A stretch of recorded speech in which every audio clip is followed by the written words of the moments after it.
The Strategic Hot Box with Dr. Brandi Love Stankovic. Discussing leadership, business, and how to take control of your life and achieve greatness. It's time to kick some ass.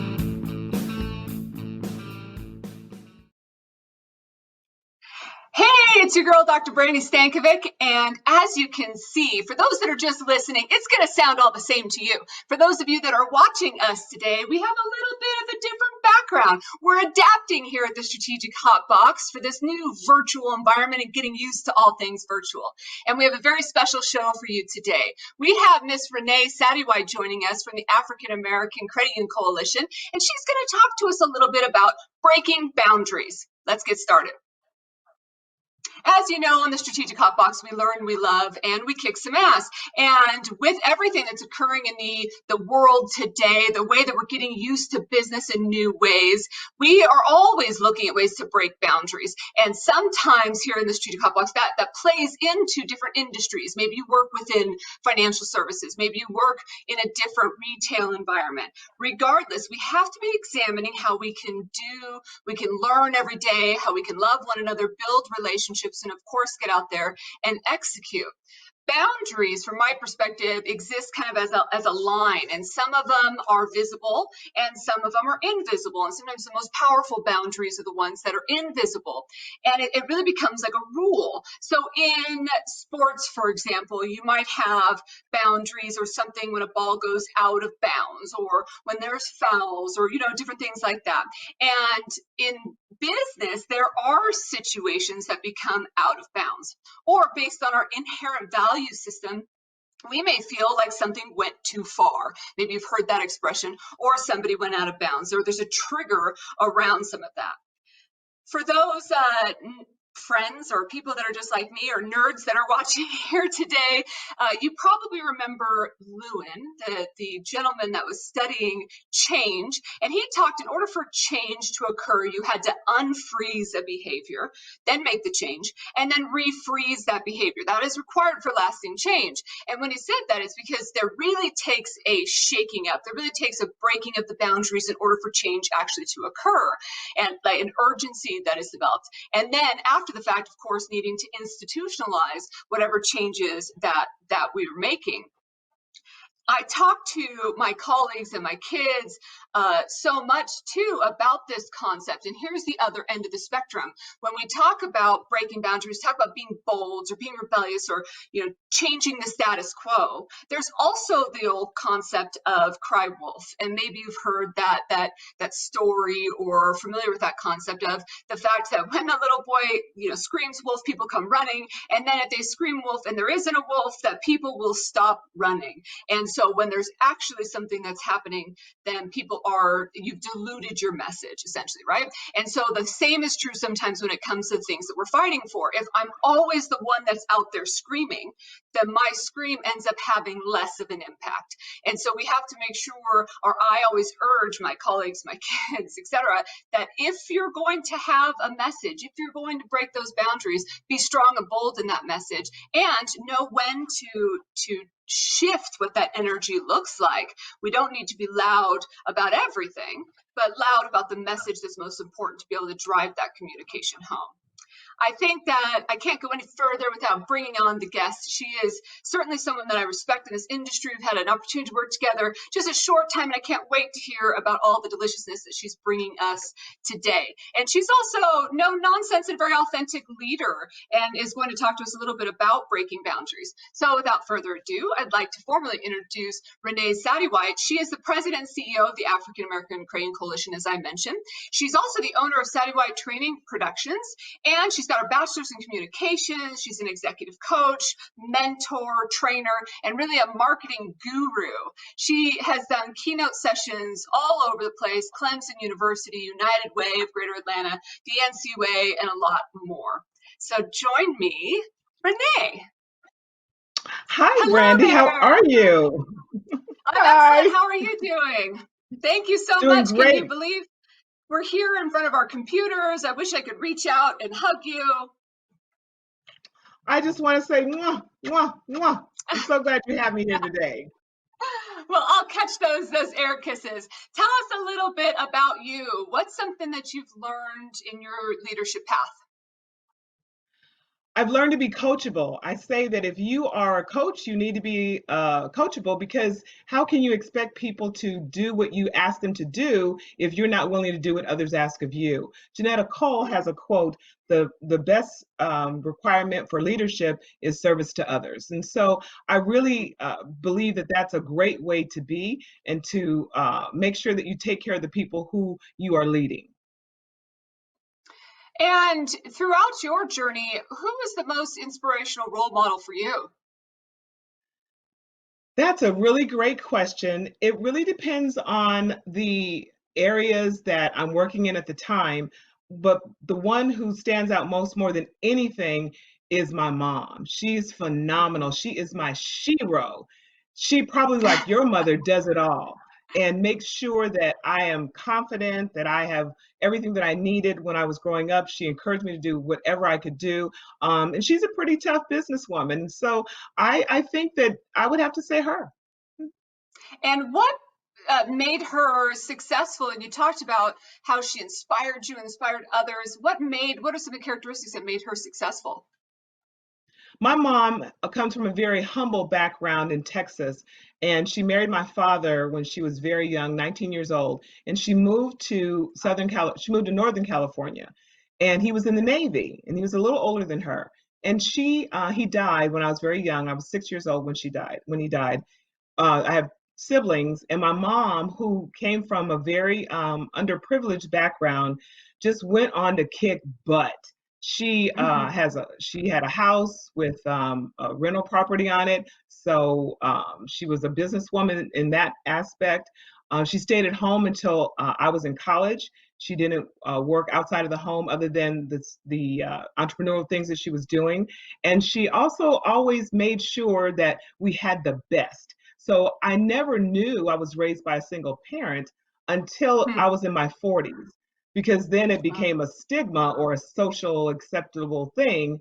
But because she gave us so much when we were coming up, I had no idea that I was part of a statistic. So I was a happy statistic because she had her own Mhm. home. My mother gave me my own phone when I was 9 years. Imagine. Your own like telephone when you were 9, did you say? Two six Wow. two zero 138 was my phone number. And you even remember the number. I love it. That's so funny. Do not tell my children that they cannot have cell phones. I want you to know. For that, so boundaries then are part of, it sounds like what she did, in she was breaking that mold of the statistic and being the single mother. When did you realize that boundaries needed to be broken in what you do in your world? I want to say third grade. Mm. I Oh. became, I was in the orchestra, and I started to, my instrument was the string bass. So I was this little girl with a string bass. Wow. That's Yeah. great. And so third grade, that's you're beyond your time. And I should have known that you would be somebody that was beyond your time. What kind of boundaries? So you were breaking boundaries with the bass, and then did you just build from there? Yes, I hate to report this, but in grade school, I was suspended 3 different times. And Oh my God. usually it was because I was defending someone else. I've always been a strong supporter of the underdog, if you will, those who are less Mhm. fortunate. And so I remember specifically in 6th grade when I got suspended because I tried to help someone who got beaten up by a little boy. And then I beat him up and I got suspended. And so did you consciously, was it always just inherent within you, or did you consciously at one point in your career or your progression say, I'm going to be this person that is fighting for the underdog, or I'm going to be the person that's breaking boundaries? No, I think that what happened for me is when I discovered my possibility, which is I'm the possibility of people serving other people passionately. I'll say that again, Brandy. I am the possibility of people serving other people passionately. And because Mm. of that drive, that's what makes me do what's right It's never too late to do what's right. It's never wrong to do what's right. And so I think that's what drives me. I love that. And I was just making a note of that, the possibility of people serving other people passionately. That's pretty powerful. If somebody felt something in their gut and really wanted to start making a difference and wanted to start pushing the boundaries that they have in their lives, do you have any recommendations? Where would they even start? The first thing you have to do is decide, what do you stand for? What does that look like for you? And when I turned 50, I'll be 60 this year. When I turned 50, I decided that I only wanted to deal with people who got me, appreciated me, and wanted to compensate me. And that doesn't necessarily mean money. It means having a reciprocal relationship. And so if you want to bust through boundaries, if you want to make things happen, you have to have integrity, you have to have spirit, and you have to have passion. Hmm. Yeah, and I love your putting it out there of got me, appreciate me, compensate me, because so often people will fight with and spin their wheels with where environments where they aren't going to be able to have traction, where they aren't going to make as much change, and being able to go and focus the attention energy on people that you can serve in environments where you can make a difference, and then returning back with a bit more for force to those that maybe you didn't have the chance in the before. Hmm. I agree. I agree. Hmm. And for those that we talked about, like you just so tell me the three tools in their tool belt again. We have integrity, The spirit and passion. And spirit, then and I'd have to passion. throw in something else. Yeah, the passion. But you also have to have a skill. You have to have, what's your Mm-hmm. superpower? My Yes. superpower is I'm a connector. I will connect you. I like to say, I'll pimp you out, which means I will get you to the right people. And the when it comes and you can pit me out anytime, Renee. I'm just going to throw that out there right now. But I, the when it comes to these different, if we can, if you're okay to break down some of these a little bit, when it comes to integrity, really that's staying true to the value system that you've built, right? Even if it does differ from other people's. hmm the one thing that I teach board development, and one of the things that I teach people who are going to be a board of director is you have got to share your voice. You're on the board to make a difference, and you've got to be confident enough to let people know where you stand, especially if they're getting ready to make a turn that's not good. So that integrity piece is key. Who are you when no one is looking? Mm-hmm. Mm-hmm. And I think sometimes in the world that we are in today, the integrity component is missing. I mean, we do things that might be black or white from an audit perspective, but not necessarily from a good human perspective. Hmm. Hmm. When Yes, so I would then when it agree. comes to the spirit, tell me the difference between spirit and the passion. Spirit is the drive that gives you that.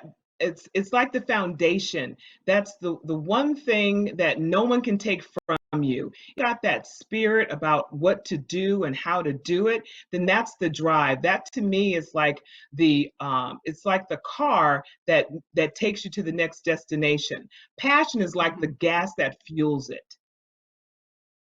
Yes, okay, like the fuel behind it. I love that. And then it really does round out well when you add in the skill set component of it. I have had some Hmm. conversations with colleagues recently that are fighting a fight and undoing a wrong or want to change things in their organization, and then fail to bring value to it in the future, and they'll say, well, this is wrong, and I'm like, okay, well then what does the right future look like from your perspective? How are you going to support that moving forward as opposed to just stomping around saying things are wrong? If you don't make it win-win, you can't affect change.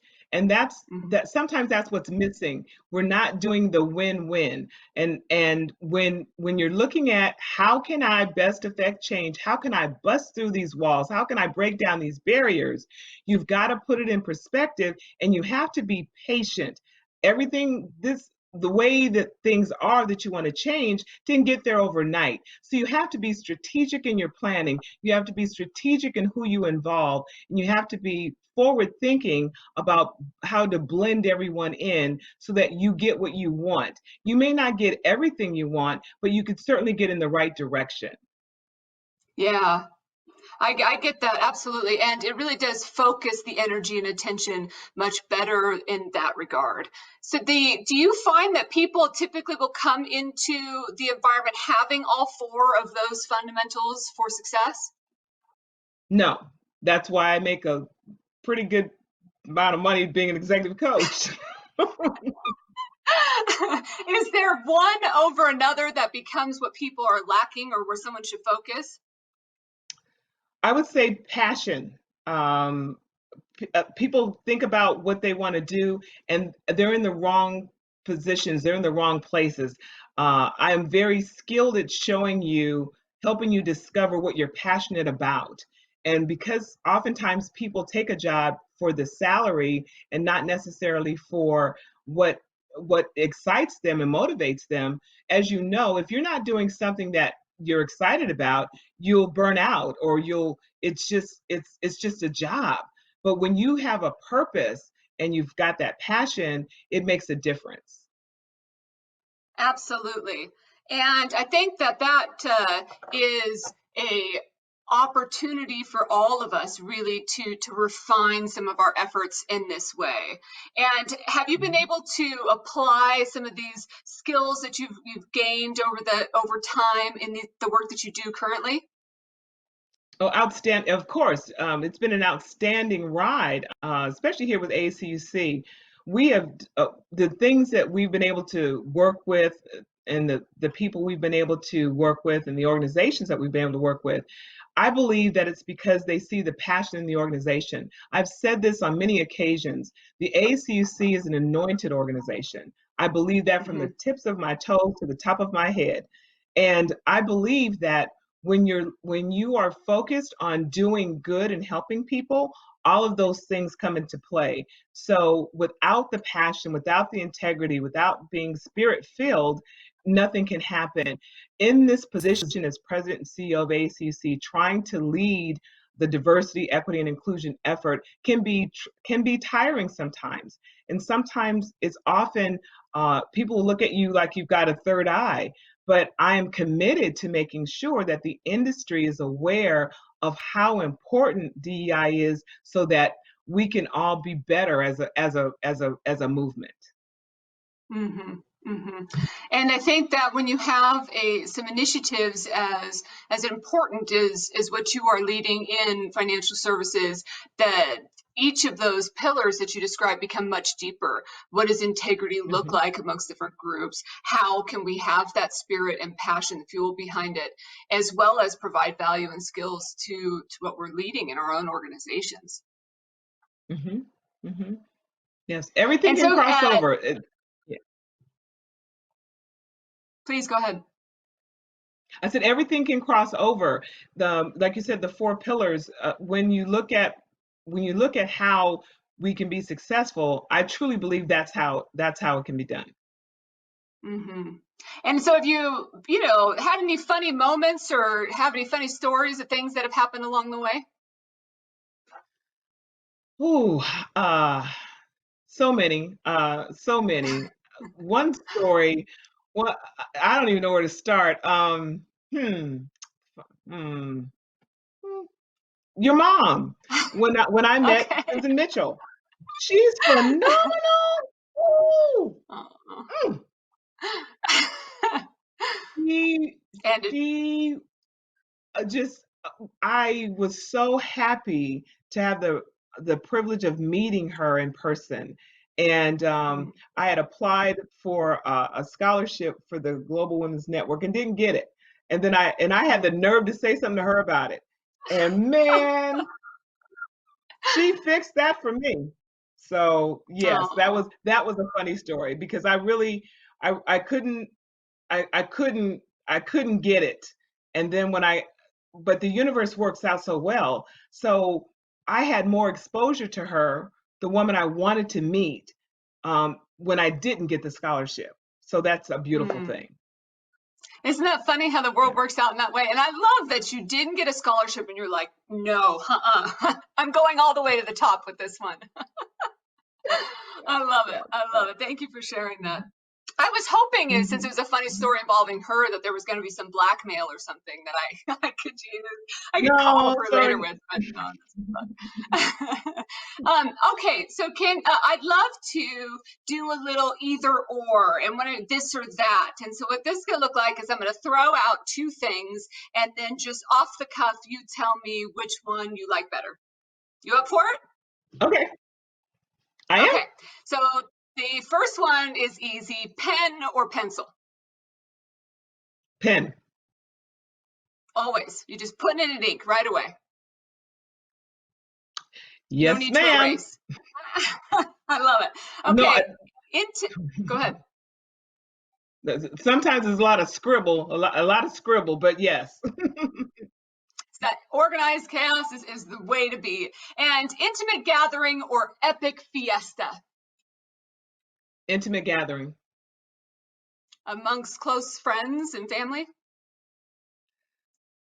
Close friends and family, because I'm technically a performer.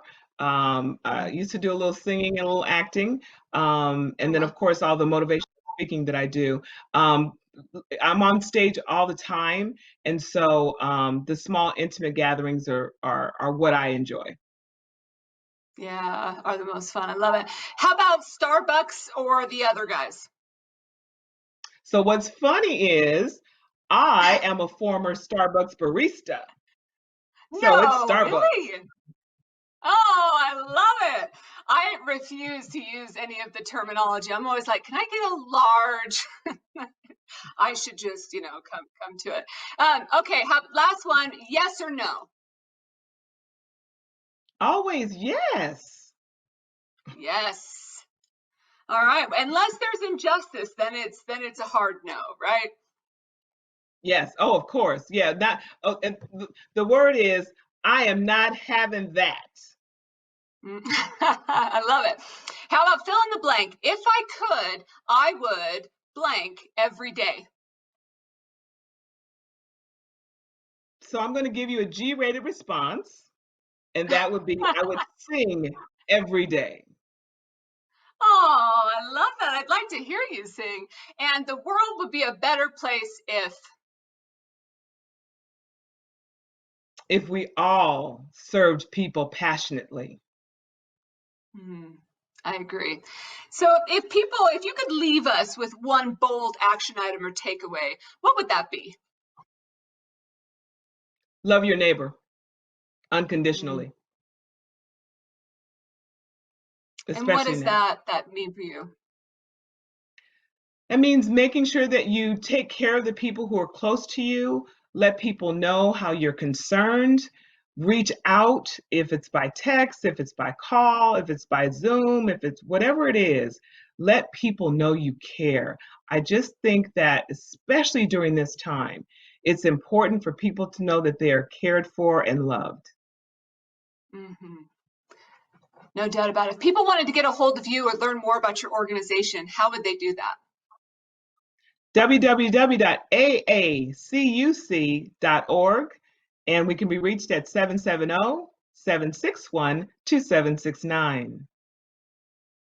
Excellent. Thank you so much for being here and sharing a little bit with us today about breaking boundaries and a little bit about your story and your mom. I loved it. Thank you so much. Thank you, Brandi. Brandi, I really appreciate you. Thank you. Bye. I'll see you soon. Let's head out to our shout out. Hello, Brandi. I am Juan from Santiago, from Chile, and I wish you have a good luck with the teacher hack. I wish you soon here in Chile too. Bye bye. I wish I was there with you too in Santiago, Chile. I've never been to Chile actually, so I need to come visit you, Juan, out there. Thank you very much for the shout out. And thank you to Renee for sharing her positive spirit, her passion with us around breaking boundaries. It's a really interesting discussion about pushing and being more forthright in the initiatives that we have and how we can do that with just a focus, how we can do that with intention. And I really believe in the things that she was sharing with us. So now it's my favorite time, your favorite time. It's time for us to kick some ass. And here is our top 3. So when breaking boundaries, when pushing boundaries, the first is to create a clear vision. So you really want to know what it is that you're going after. I love the way that Renee framed it in talking to us about working specifically with people that got me, appreciate me, compensate me, but having that integrity, that spirit, and the skill set. And I love that. That is about creating this vision and being really focused around what it is that you want to be going after.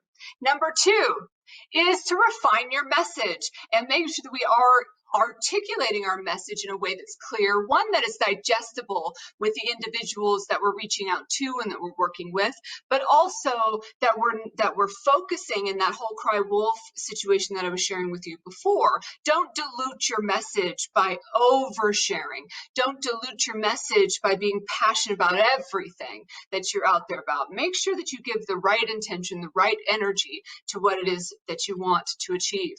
And number 3 is don't forget to collaborate with allies. We couldn't do it alone. No one can make a difference 100% alone. We need all of us to be working together. And I believe this so much in all of the initiatives that I work within.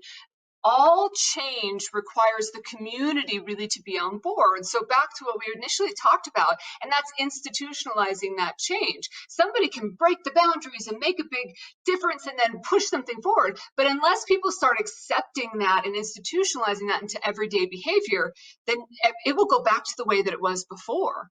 And so we've got to be able to collaborate with one another, to use the community, to build on that community, or as Renee framed it, to love your neighbor, get involved in that, have your allies, and so you're able to then take that change into the future. There's your top 3, kick ass.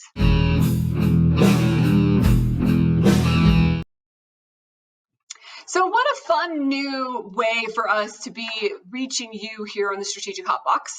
And with everything that's happening in the environment today, thank you to everybody that's listening and watching for just coming on this ride with us. It wouldn't be the Hotbox if we weren't changing things up and we weren't shifting it around. And plus, I think Scott needs to get some cool posters in the background of his studio, don't you think? We should talk him into that. Thank you again to Renee for talking to us about breaking boundaries. This topic is so important and so key in everything that's happening in the environment today. It's happening in our industries, no matter where and who the people are that you serve.